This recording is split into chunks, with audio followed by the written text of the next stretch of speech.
departing prophets, they are called Khalifa to that prophet. So because we believe that the founder of the Ahmadiyya community was that Messiah which was promised to all the people of the world, so we, the successors of Hadhrat Mirza Ahmad of Qadian, are referred to as Khalifatul Masih, the vicegerent or deputy of that leader in religion who was entitled Messiah, not literally but in character. So Khalifatul Masih fourth is obviously is a mathematical question. I am the fourth in order, so I have to be fourth. Thank you. Now from the mic. Assalamu alaikum, Effendim. First, let me thank Allah for allowing me to be in your presence on this blessed day, and apologize for my poor question. The signs spoken of in the Holy Quran and in the Hadiths concerning the day of Qiyamah, the day of judgment, appear more and more every day in our lives. Can you explain its meaning? Are we nearing the latter days? And how can we, as believing folk, Christian, Jew, Hindu, Buddhist, Muslim, all faiths, all believers, work to better this world and forestall that day of Qiyamah? Thank you. Your question is not at all poor. It's a very rich question. Astaghfirullah. And very relevant to the issue. All issues relating to man today.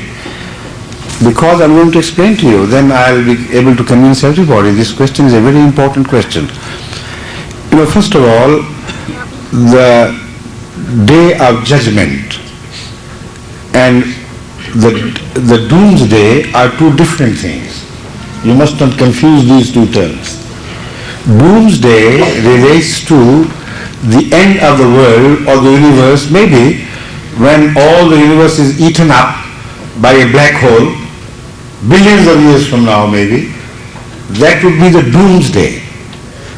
But Qiyamah, or a vital change, comes in every person's life once at least. That is death. And that is why the great Urdu poet Ghalib, writing on the death of his very dear nephew, said, जाते हुए कहते हो क़यामत को मिलेंगे, क्या खूब क़यामत का है गोया कोई दिन और. That while you are departing from us, you say we will meet on the day of resurrection, as if the day of resurrection happens to come later on. This is the day of resurrection, as far as I am concerned. You are parting with me. So these are the two different terms which should be understood. Now the remaining part of your question relates to a very important issue, that is the awareness of questionability, of answerability, of accountability. We are all held accountable for whatever we do on this earth. This is the message which is delivered with the concept of a doomsday, not doomsday, but the day of resurrection and the day of answerability. Every man, every living soul is accountable for what he did on this earth. Now this message is repeatedly delivered by the Holy Quran, and it emphasizes that without belief in the day of resurrection, all your actions are meaningless. And without believing in the day of resurrection, sin or crime can never be wiped out. Consider a state where there is no law, where everybody can decamp with whatever he can have, possess, and run away, and there is no accountability. What would happen to such a state? Now, although the crime is on the rampant even today, despite the laws, but it is because man wants to shut his eyes to the realities and believe that he will escape the law's arm, the long arm of the law. And only this hopefulness helps him being encouraged in crime. But if anybody knew that nobody can run away from the arm of the law and it is bound to happen to everybody, then the world will become a different world. This can only happen through belief in God and belief in resurrection. Because the only living being which knows what we are doing in the daylight or in the dead of the night is God. So a real belief in the watchfulness of God and His presence and His promise that you will come to me and I will judge you in what you did while you lived on earth and either punish you or reward you for your actions is the only means successful in rooting out crime from our own privacies.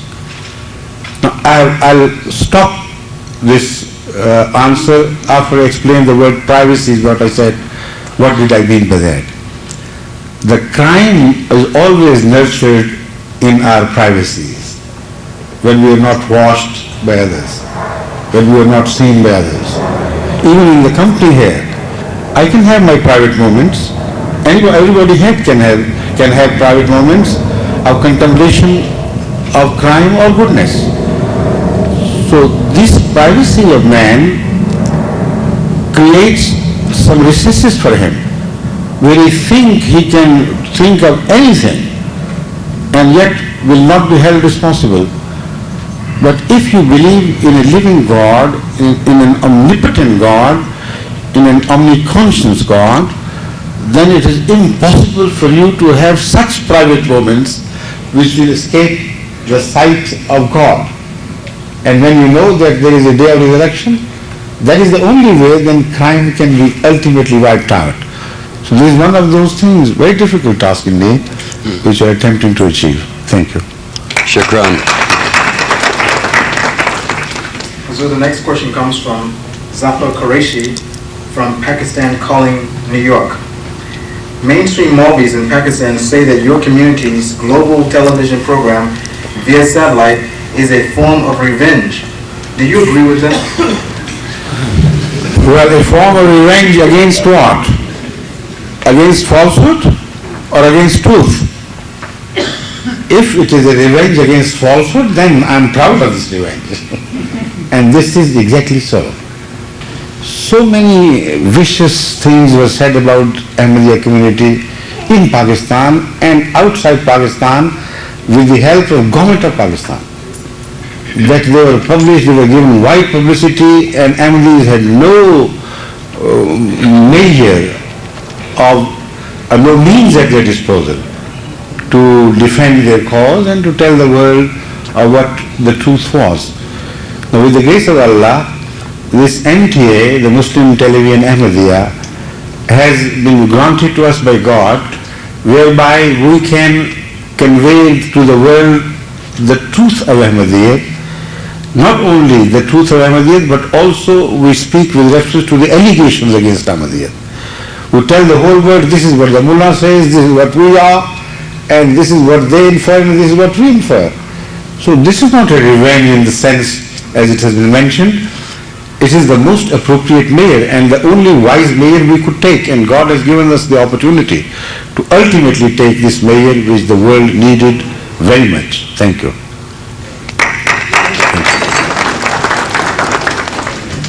From the mic. Assalamu alaikum. Wa alaikum salam. My question has mostly answered regarding the rights of the woman in Islam. Right. But I think the ambiguity creates from the point